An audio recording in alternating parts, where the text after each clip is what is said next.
ಶ್ರೀಗುರುಭ್ಯೋ ನಮಃ. ಹರಿ ಓಂ. ನಮಸ್ತೆ. ಮೂಕಾಂಬಿಕಾ ಮಹಾಸಂಸ್ಥಾನ ಯೂಟ್ಯೂಬ್ ಚಾನಲ್ನ ವೀಕ್ಷಣೆ ಮಾಡ್ತಾ ಇರತಕ್ಕಂಥ ಸಮಸ್ತ ವೀಕ್ಷಕರಿಗೂ ಕೂಡ ದೇವಿ ಮೂಕಾಂಬಿಕಾ ಸಮಸ್ತ ಸನ್ಮಂಗಳವನ್ನು ಉಂಟು ಮಾಡಲಿ ಅಂತ ಹೇಳಿ ನಾನು ದೇವಿಯನ್ನು ಪ್ರಾರ್ಥನೆ ಮಾಡ್ತೇನೆ. ನೋಡಿ, ಈ ವಿಡಿಯೋ ಮಾಡ್ತಾ ಇರತಕ್ಕಂಥ ಉದ್ದೇಶ ಏನಪ್ಪ ಅಂತ ಹೇಳಿದ್ರೆ, ಈಗ ಕಳೆದ ಗುರುವಾರದಿಂದ ಪಿತೃಪಕ್ಷ ಪ್ರಾರಂಭವಾಗಿದ್ದು ದಿನಾಂಕ 2/10/2024 ಅಕ್ಟೋಬರ್ವರೆಗೂ ಕೂಡ ಇದು ಪಿತೃಪಕ್ಷ ಅನ್ನುವಂಥದ್ದು ಚಾಲ್ತಿಯಲ್ಲಿರುತ್ತೆ. ಭಾದ್ರಪದ ಮಾಸದ ಹುಣ್ಣಿಮೆಯಿಂದ ಶುರುವಾಗಿ ಭಾದ್ರಪದ ಮಾಸದ ಕೊನೆಯ ಅಮಾವಾಸ್ಯೆ ಅಥವಾ ಆಶ್ವೇಜ ಮಾಸದ ಪ್ರಾರಂಭದವರೆಗೂ ನಡೆಯುವಂತಹ ಈ 15 ದಿನಗಳ ಕಾಲ ಏನಿದೆ ಅದನ್ನು ನಾವು ಪಿತೃಪಕ್ಷ ಅಂತ ಹೇಳಿ ಕರಿತೇವೆ. ಯಾಕೆ ಇದನ್ನು ಪಿತೃಪಕ್ಷ ಅಂತ ಹೇಳಿ ಕರೀತಾರೆ? ಇದರ ಹಿನ್ನೆಲೆ ಏನು? ಯಾಕೆ ಈ ಪಿತೃಪಕ್ಷದಲ್ಲಿ ಏನನ್ನು ಮಾಡಬೇಕು ಅಂತ ಹೇಳಿ ನಾವು ಈಗ ನೋಡೋದಾದರೆ, ನೋಡಿ, ಆ ಹೆಸರೇ ಸೂಚಿಸುವಂತೆ ಪಿತೃಪಕ್ಷ ಅಂತ ಹೇಳಿದ್ರೆ ಪಿತೃಗಳನ್ನು ಅಂತ ಹೇಳಿದ್ರೆ ನಮ್ಮ ಹಿಂದಿನ ಕಾಲಘಟ್ಟದವರನ್ನ ನೆನಪು ಮಾಡಿಕೊಳ್ಳುವಂತಹ ಒಂದು ಸಮಯವನ್ನು ಪಿತೃಪಕ್ಷ ಅಂತ ಹೇಳಿ ಕರೀತಾರೆ. ಯಾಕೆ ಅವ್ರನ್ನ ಈ ಸಮಯದಲ್ಲಿ ನೆನೆಸ್ಕೊಳ್ಬೇಕು ಅಂತ ಹೇಳಿದ್ರೆ, ನೋಡಿ, ಅವರು ಕಾಲ ಆಗಿ ಅಂತ ಹೇಳಿದ್ರೆ ಅವರು ತೀರು ಹೋಗಿ ಸಾಕಷ್ಟು ವರ್ಷಗಳಾಗಿರುತ್ತೆ, ಅಥವಾ ಸಾಕಷ್ಟು ದಿನಗಳಾಗಿರುತ್ತೆ, ಅಥವಾ ಸಾಕಷ್ಟು ತಿಂಗಳಾಗಿರುತ್ತೆ.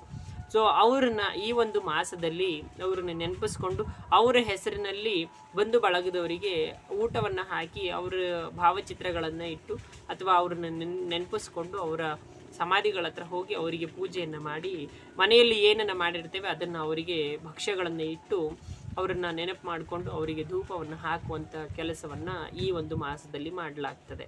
ನೋಡಿ, ಯಾವುದೇ ಒಂದು ಪಿತೃಗಳನ್ನು ನೆನಪಿಸ್ಕೊಳ್ಬೇಕಾದ್ರೆ ಅವರು ನಮಗೆ ವಿಶೇಷವಾದಂಥ ರೀತಿಯಲ್ಲಿ ಅವರು ನಮಗೆ ಹೆತ್ತು ಹೊತ್ತು ಸಾಕಿರ್ತಾರೆ.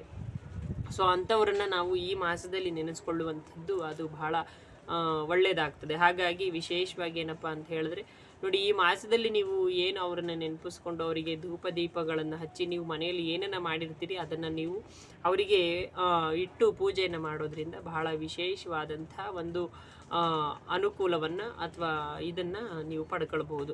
ಅವರಿಗೆ ಪೂಜೆ ಮಾಡುವಂತಹ ವಿಧಾನದಲ್ಲೇ ಆಗಲಿ ಅಥವಾ ಅವರಿಗೆ ಪೂಜೆ ಮಾಡುವಂತಹ ಪದ್ಧತಿಯಲ್ಲೇ ಆಗಲಿ ಅದನ್ನು ಯಾವ ರೀತಿ ಶಾಸ್ತ್ರಗಳು ಹೇಳುತ್ತೆ ಆ ರೀತಿ ನೀವು ಮಾಡುವಂಥದ್ದು ಬಹಳ ವಾಡಿಕೆ ಆಗಿರುತ್ತೆ.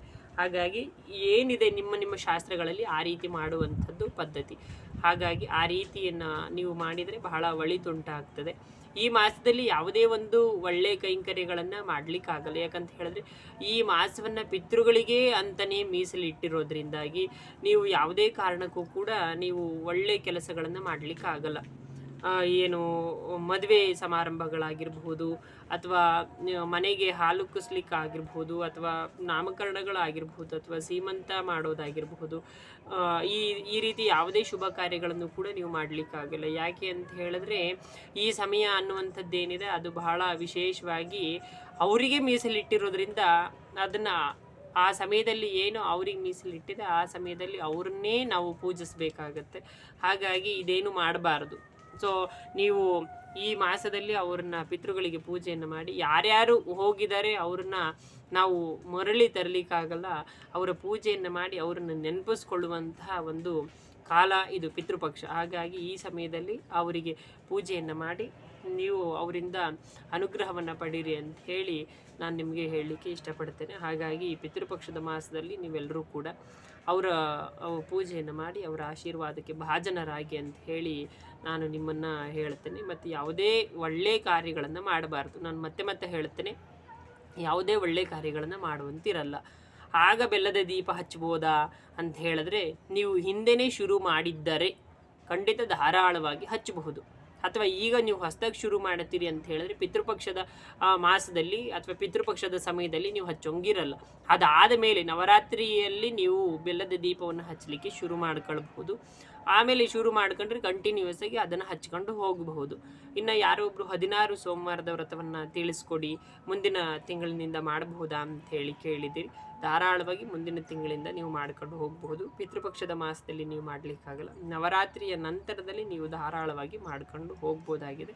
ಅದನ್ನು ಖಂಡಿತವಾಗೂ ಮಾಡ್ಕೊಂಡು ಹೋಗಿ. ಎಲ್ರಿಗೂ ಕೂಡ ಒಳಿತು ಉಂಟಾಗಲಿ ಅಂತ ಹೇಳಿ ನಾನು ದೇವಿಯನ್ನು ಪ್ರಾರ್ಥನೆ ಮಾಡ್ತೇನೆ. ಧನ್ಯವಾದಗಳು. ನಮಸ್ತೆ. ಶ್ರೀ ಮೂಕಾಂಬಿಕಾ ಮಹಾಸಂಸ್ಥಾನ ಅನ್ನುವಂತಹ ಯೂಟ್ಯೂಬ್ ಚಾನಲನ್ನು ಲೈಕ್ ಮಾಡಿ, ಶೇರ್ ಮಾಡಿ ಮತ್ತು ಸಬ್ಸ್ಕ್ರೈಬ್ ಮಾಡಿ ಮೂಕಾಂಬಿಕಾ ಮಹಾಸಂಸ್ಥಾನ ಯೂಟ್ಯೂಬ್ ಪೇಜನ್ನು ಸಪೋರ್ಟ್ ಮಾಡಿ ಅಂತ ಹೇಳಿ ನಿಮ್ಮನ್ನು ಕೇಳ್ಕೊಳ್ತೇನೆ. ಧನ್ಯವಾದಗಳು.